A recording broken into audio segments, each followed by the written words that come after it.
Yeah. Is it actually recording or no? Yeah, it's recording now. This is fine because this is the cut part we cut the. Oh, okay. You know how to edit all this. Yeah, Okay. we cut all this out. So All right. it just has to be on right now. Alright, so You just start talking whenever you want, but you have to start it because. All right, so when I started like this. What's up, everybody? It's your man Vaughn, and we're back in the building, and I'm here with my friend Dave. This is the new DMV podcast coming. I don't know what we're gonna call it yet, but something like that. We're about to get into it. We're gonna talk about certain topics like, the tragic death of Kobe Bryant, and other topics that are in sports and other things that are interesting. So stay tuned. What's up, guys? Yeah. So Dave, here. And this was, this is a long time in the making. We wanted to get this done. We wanted to start doing a podcast, you and myself also. We did. And it's going to be great. I think that you guys should tune in. We're going to talk about topics, like I said, Kobe Bryant and other sports-related topics today. So let's get it started. All right, man. Off the bat, rest in peace to Kobe Bryant and his daughter Gianna, because it was so unexpected for me. I was not even expecting anything like that. It was just like normal day, Sunday, chilling at home. Gonna go out with my friends. So I'm driving to my friend's house to talk, see what they're doing on the weekend. Yeah. And I'm just like, I get a message, and the message is like, Kobe Bryant died. And I'm like, here we go again. See, that's the thing, right? I thought it was a joke when I first saw that. Right? Everybody hit me up on Instagram. They're like, yo, did you see this? Kobe's dead. I'm like, what are you talking about? Right, like, what? And it couldn't have come at a stranger time. Just the night before, who passed his points record? LeBron James passed him in points the game before, the night before. Exactly. In Philadelphia, where Kobe Bryant is from. It's just like, what? I know. And, everyone thought it wasn't real, and then I saw, it's got to be real. When I saw TMZ was there first on the site, right? When they broke the news, that was it. Right. And I was hoping that it wasn't going to be his daughter too.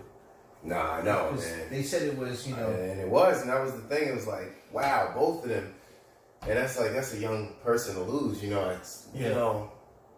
That's what was she, like 13? Yeah, but what was crazy, right? So this whole thing about Kobe dying, right? Mm-hmm. It brings this whole thing about the helicopters, right? In Los Angeles, all these people, it's not just Kobe, all the executives, all the really famous, sports stars, they say that it's an hour and a half just to get around because of the traffic. So Kobe doesn't want to stay, stuck in traffic, because I think he complained about, potentially missing, let's say, his girls' games in the past. Right. So this all makes sense, right? So if you thought on the East Coast, guys, that New York traffic was bad, well, wait till we go to Los Angeles. And we're not in Los Angeles. We're here in the great city of, the East Coast, Big Apple, the armpit of the state, New Jersey. Right. But I will tell you this, that, they took a helicopter. And, unfortunately, my heart goes out to, Kobe's family and all the people that were close that he touched, because he touched millions and millions of people. But, let's talk about helicopters for a second here. Let's bring up something about this. I don't know about you, but I would never get in a helicopter. I mean, see, now I know I speak for a lot of people now as well. We are definitely not getting in a helicopter. Well, no way. We already seen what that. No. Now I didn't think about it before, but now I definitely don't want to go in a helicopter. Exactly. I'm having other problems getting on a regular plane. It's like, you're scared of planes? I'm not scared of it, but when they take off, I have a little bit of ooh. That takeoff is rough. It's going fast, and you just get that floaty feeling for a second, and you're just off. But then right in between that time where it's lifting off, it feels weird for me. I don't know what it is, if it's just me, but I get a little, feels a little weird. So, here's some statistics they like to throw out. Well, I won't go into the numbers because I'm not really a good stat guy, but basically they say, it's always safe to travel by plane, right, as opposed to by car.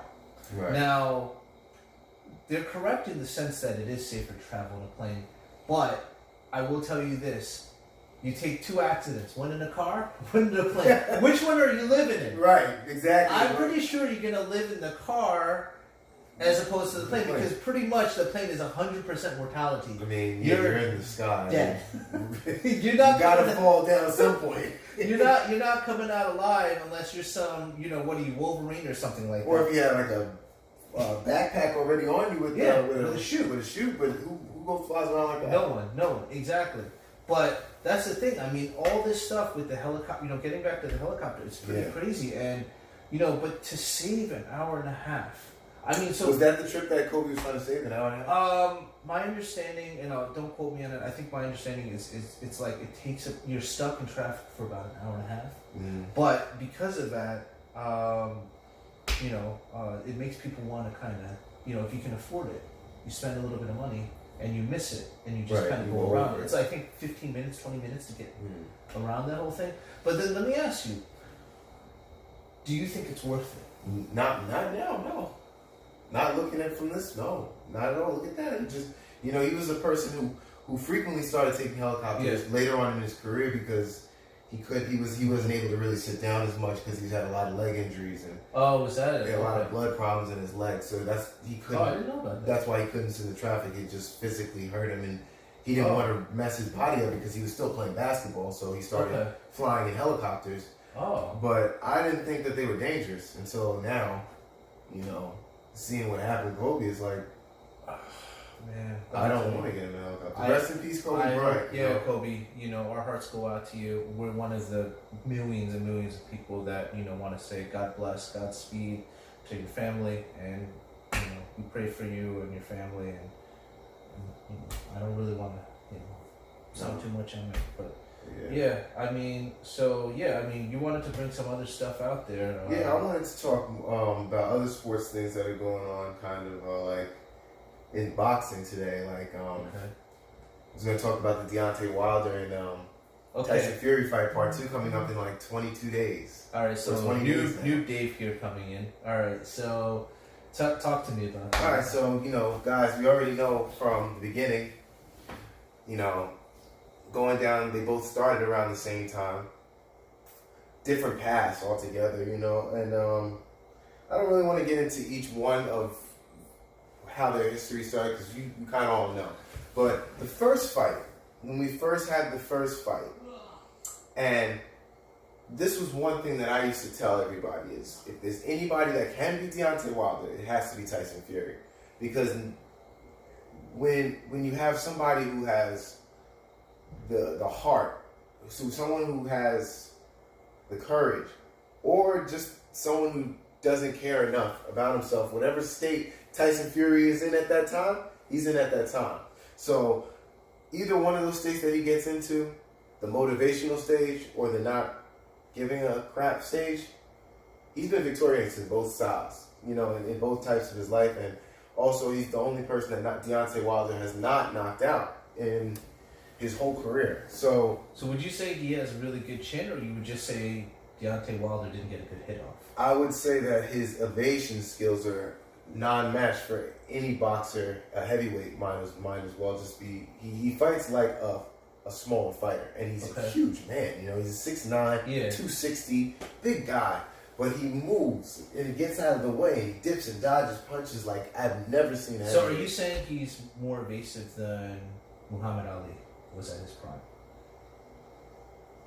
Again, I'm not, guys, just for the record here, I'm no boxing fan in the sense that I do watch boxing once in a while, but I am by no means an expert at all on this. But I'd like to just bring up, so Muhammad Ali dances like a butterfly. Right. Very similar style, I would say that. I think that his whole style was brought up from Muhammad Ali. I think that's who he learned off of. Okay. To compare them, the size difference is pretty immense. I mean, we're talking about a 6'3" guy in top Muhammad Ali versus 6'9" guy. So I want to ask the question that, I'm sure all non-boxing fans out there, or some non-boxing fans like myself want to know, which is, how hard does Tyson Fury hit? All right, so if we had like a puncher's scale, I would give him about a C. I mean, I've seen him crack a couple people. Yeah. I've seen people walk through his punches as well. So I mean, the power wise, Look, Deontay Wilder said he felt pillows on the night when he fought him the first time. So if he says he felt pillows, I mean, that's what he felt. But I mean, his eye was swollen pretty well for those couple. But you did say that, if I'm not mistaken, offline before, that Deontay Wilder is not necessarily known for his chin. Right? Deontay Wilder, he's been rocked that I've seen by Luis Ortiz. Rocked him pretty well. Yeah. I don't think his chin is unbreakable. Like, I don't think that you can't hurt him, but you can hurt him if you get a good shot. Yeah. It's just, are you willing that chance to get hit by the hammer that he has? He has the Thor's hammer. Yeah. The Thor's hammer, he throws it at you, boom. Usually everybody doesn't get up anymore. So, is he the type of boxer that, let's just take it this way, he could hit you off a glancing blow, and you could still theoretically be on the mat? He's done that type of power. He's done that multiple times, where he's just tapped people on the forehead, and they go down, they don't get up. Wow. Where, he grazes you. He has a lot. Wow. Like, I said this before, I don't think there's any boxer in boxing history, that has more power than Deontay Wilder. I don't think we've ever seen anybody with this much power. And this is why I want you guys to be tuned in to watch this fight with Tyson Fury. And we're going to see who the Gypsy King really is, or is Deontay Wilder going to hit him with a Thor's hammer. Guys, is that even legal here? Like, this is a walking nightmare. Is that even... I mean, this is the question that I always had. Okay, so the boxers, they sign waivers, if I'm not mistaken, right? Right. That basically state their lives, or, if they die, the other fighter, whatever, is not going to be... No liability, right. Correct. Right, they do every time they sign a contract. So, but this guy, just like a Mike Tyson, right? Right. Every time that person steps in the ring, there's right. a chance the other fighter legitimately will high die. risk. Yes, your risk of dying that night goes up probably about 80 to 90%. So this is really good to transition to something that's been on my mind. You guys have been hearing about all the concussions that's been happening in the NFL, right? Right. And it doesn't come right away. It's usually after a couple or several concussions that haven't been given the chance to clear up. Perfect segment that he just said. This is the main reason why on my channel, like I said, I didn't really like it. Even though Manny Pacquiao won the fight against Keith Thurman, I didn't like it because of the shots that Manny Pacquiao absorbed, especially at the age of 41. Absorbing those type of shots from a young person that's swinging very, very hard is not good. Even though you win the fight, you still take damage in the fight. And I don't want to see him fight many more champions like that. Well, that's what I think they said, if I'm not mistaken. I don't want that. They said Manny, should retire. Yeah. That's what they're saying. It's about that time. He could retire on the peak, unlike Tom Brady, anyone? Tom Brady. not retiring on the peak. But Eli Manning, I love you too. But Pacquiao, getting back to him, he's gonna have a couple more fights lined up. So let's talk about that. Who is he lined up to fight next? And the thing is, right now we've heard Danny Garcia. Yep. We've heard Errol Spence Jr. Oh my gosh, please do not fight that man. And we also heard a rematch with Keith Thurman, maybe, but everybody wants one fight. Who? Mayweather and Manny Pacquiao Part 2. And that's what... Look, people are going to clamor for that. I mean, it's not going to be anything that people are going to be happy to watch, but the money that people will pay for that fight to happen is what I watched that for free. Oh, you did? Yeah, I did. I forgot, well, guys. You got your money's worth. Yes, I did. I will say that there was somehow I found a streaming channel and was able to watch it for free. I won't tell you how because I don't remember. And it's extremely illegal. But I will say that I don't know if I would pay to see another one. I'll be honest with you. Because, see, both of them are over the hill. Okay? Both of them are essentially coming out of retirement. Only thing here is Pacquiao has a real warm-up fight. I would say more than that. He got over Keith Thurman, who was a champion, in his own right. But you have here Floyd Mayweather, who is by nature, by character, he's an extremely defensive boxer who's extremely evasive. The problem that I see, though, Pacquiao just lacks the hand speed. that he once had. So it's not that he doesn't have, and I think his powers went down. Correct. Well, the thing with the thing with Pacquiao, which I see, the most thing that we can see dissipated is the stamina. Okay. Mostly everything else is still there, for the most part. It's just he's the same Pacquiao all the way up until I would probably say the 6th or 7th round is when you kind of see an older guy. You see the wind. He's a little slower, but at that point, he's learned how to use defense in his absence of actually putting out output. So he's kind of learned how to. It's the same way that, like, going back to Kobe Bryant. When Kobe Bryant started losing his athleticism, he started using his footwork. The same thing with Jordan. The turnaround jumper. Yeah. It's the same thing. When you get older, you have to learn other tricks that you can't, to extend your career. And those are the things that Pacquiao has done. Why he can be champions of a young age now with at the age of 41. The way he can do it is just with all the experience that he's had. What do I do when I get this tired? I'll do this and I'll gain more energy for the couple furies that I have to do just to win the round, and then I can calm down and sit in the corner, and let's put less output in this next round because I'm 2 rounds up or whatever. It's the experience of all those rounds that, you have to actually add into the equation when you're trying to put everything together, trying to come to an assumption within a boxer, And it's like, I come to the assumption that I think that he needs to calm down with taking the hard opponents and take a couple cupcakes. Take Conor McGregor, for example. Go fight that. That'll be an easy win. That's like a WWE type of thing. Mm-hmm.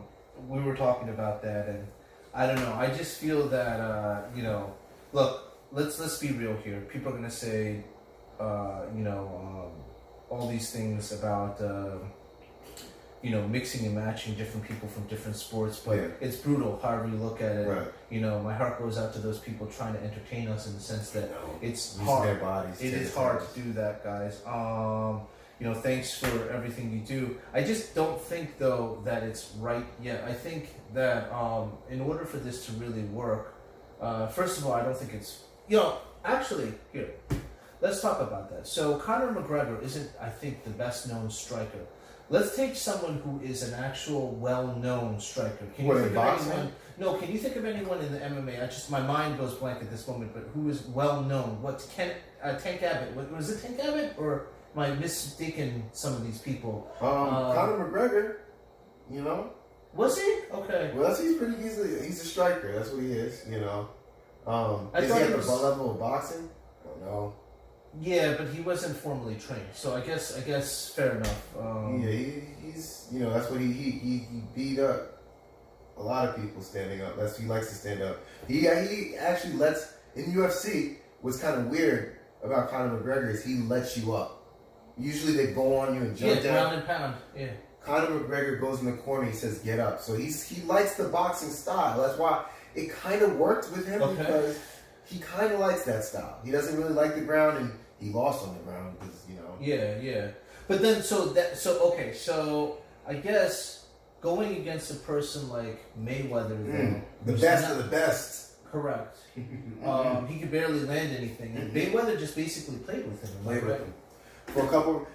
All right. I have mixed emotions. I feel in the beginning, Conor did hit him with a couple, shots that had to wake him up. Yeah. To let him know that this is a fight. Yeah. Once he got awoken, he was playing with him after that. The rest of the fight, he was playing with him. But Mayweather came in there kind of like, like if you're going to go play a child in basketball, you're not expecting him to be good. But if he has a shot, you're like, wow, wait a minute. Yeah, but you don't really... Exactly. I can beat him still, but he surprised me with that jump shot. Like, I didn't think he had it. It kind of was like that type of thing. Okay. Where he came in there like, he doesn't really know how to hit. Pop, pop, whoa. He's still a fighter now, So let me ask you, who honestly do you think stood the best chance to beat Money? In boxing. I think he's been beaten already. I think he lost to why am I drawing a blank with this guy's name right now? The Spanish fighter. He fought him twice. I don't know why I'm drawing a blank right now. You know this better than me. Yeah, that's the only thing. I don't want to say Manuel Martin. No, it wasn't him. Oh my gosh, I'm drawing a blank. Doesn't matter. I'll edit this out when I think of his name. But shoot, what is his name? I think time's gonna run out. I can edit all this out. I'm just whatever. 5 He fought seconds. this guy, and I think that he lost Uh-huh. to him, and they had a rematch because the people were thinking the same thing. But other than that, I don't think I've seen Floyd lose. He's lost in the Olympics because he got a silver medal, so he came in second. Yeah. But other than that, since he went pro, he hasn't lost. Do you think, and they're different weight classes, so probably wouldn't even make any sense, but do you think Triple G could clock it in his prime? Put it this way: do you think Mayweather could take Triple G's punch? Take a shot from him? Yeah, Probably take a not. head-on shot. No. Golovkin's. No. Golovkin's shot. Yeah, no. I don't think so. Because... Is it because of the weight difference? Yes. Size difference. Bigger weight, a lot bigger guy. Okay. Do you think he could take a Manny shot in his prime? Like who? Mayweather? Like a real Manny shot, like when Manny was in his prime, kicking people's butts. No, I don't think. I think that's why he waited until he got older. He knew. Like Mayweather's smart. He knew. So then that's the same thing with Canelo, also. Then. He fought him early. Yeah, he fought. Well, Mayweather fought Canelo early, beat him. Yeah. And Canelo got a lot better from that after he lost. That's what I'm saying. A lot better. But so Mayweather's all about timing and all that crazy crap. All right. Mayweather, he's about timing. He's about he pays. He's the one who chooses the refs. He chooses the people judging. He chooses the location. He chooses everything. So he's smart. Yes. Let's just be honest. Yeah. The guy is smart. I mean, I would love to have him on my corner anytime. Right. You know, if I were a boxer, I would look. You take care of me. You know, show me the ropes. I don't care.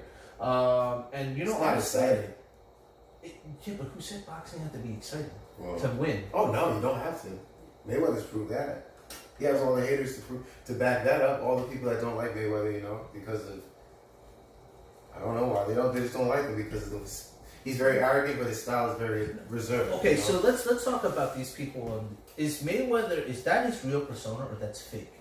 That whole thing, you know how? Okay, so everyone knows. You go on Instagram, you see these guys like him. Oh yeah, I got all this money. I'm the man. You know, flaunting. Is that an act or not? I've always wondered that. I think it's an act for a lot of people, but for him, it kind of isn't. That's the kind of thing why people don't like him because that really that is what he's always been for. Even when he wasn't super wealthy? He was pretty boy Floyd when he didn't have money. He was always cocky. Pretty boy Floyd, then he got money, called himself Money Mayweather. He's always been cocky. Okay. So that's just kind of how we haven't never seen any other side of him besides that. Okay. So it's not like we can say But every so often, I think if I know, he will say an actual very nice comment. Yes, he's a very nice person. He doesn't actually always want it. Like, correct me if I'm wrong, but didn't he actually, like, in the Keith Thurman fight with Pacquiao, he actually was happy for Pacquiao winning to some degree, but then later on, he immediately, oh yeah, that guy can't fight. Like, when he was talking about him, he immediately switched again. Right. So that leads me to believe he's not really like that all the time, or I don't know. This is what I wanted to ask you. I think that he doesn't like the hate. You know, I don't think he likes it. And I think he says nice things.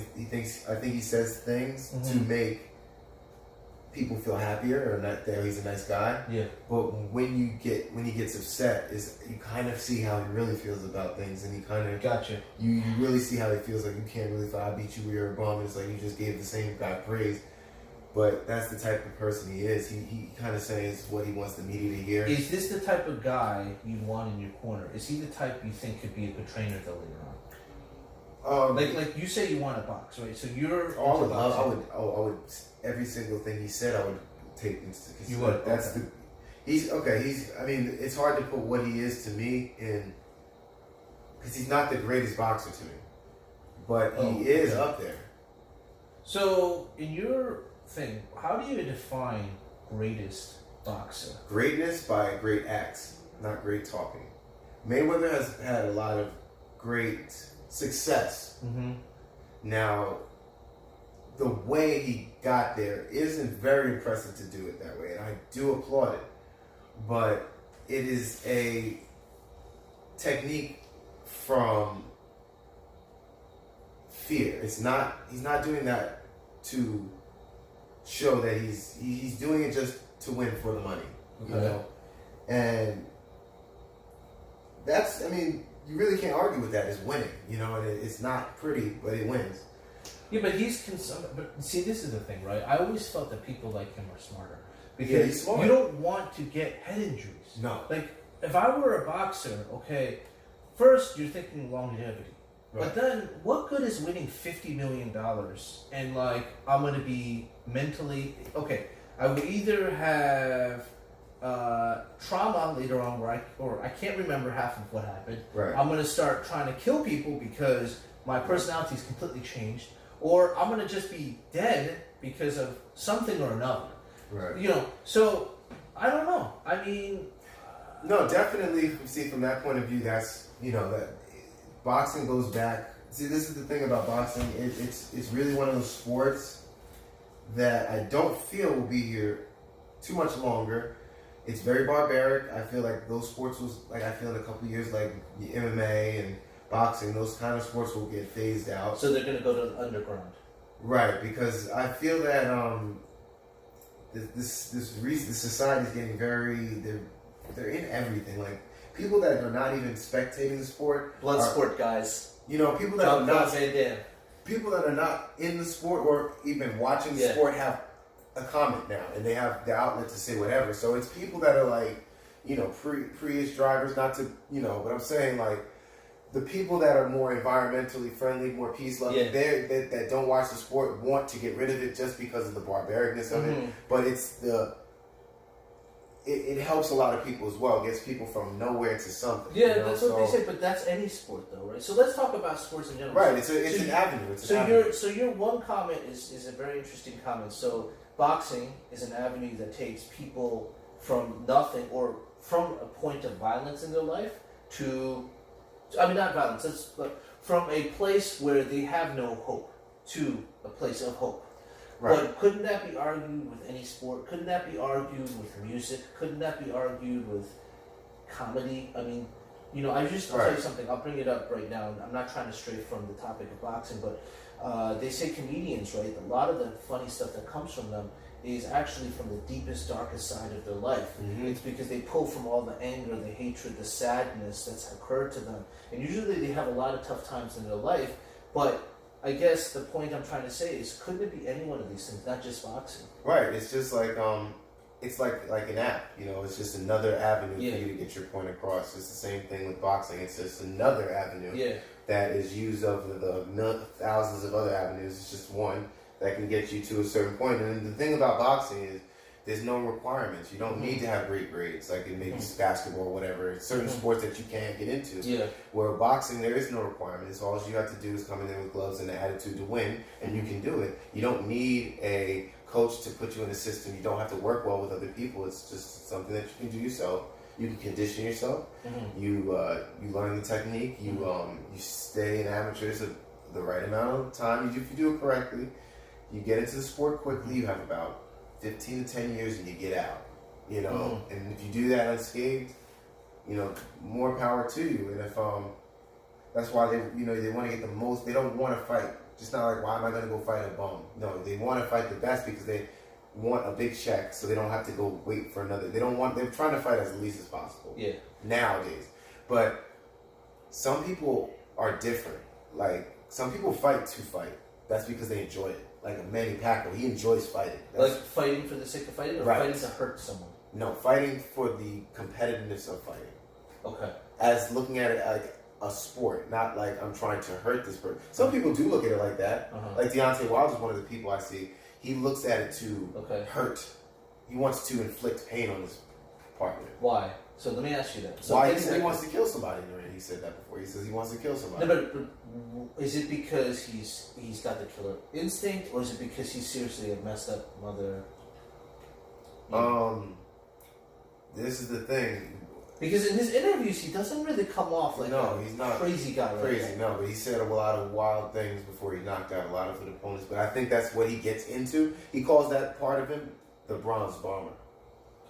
So, Okay, so in boxing, so this is what I want to say. So in boxing, as within any sport, it's that killer instinct, right? If you don't have it. So here, I want to ask. But I don't think it matters because Mayweather has had that. I wouldn't say he's had a killer instinct, but he's done very well without it. But okay, you can, if you're well skilled enough and you have the reflexes, the natural gifts that God gives you, then you can definitely do it.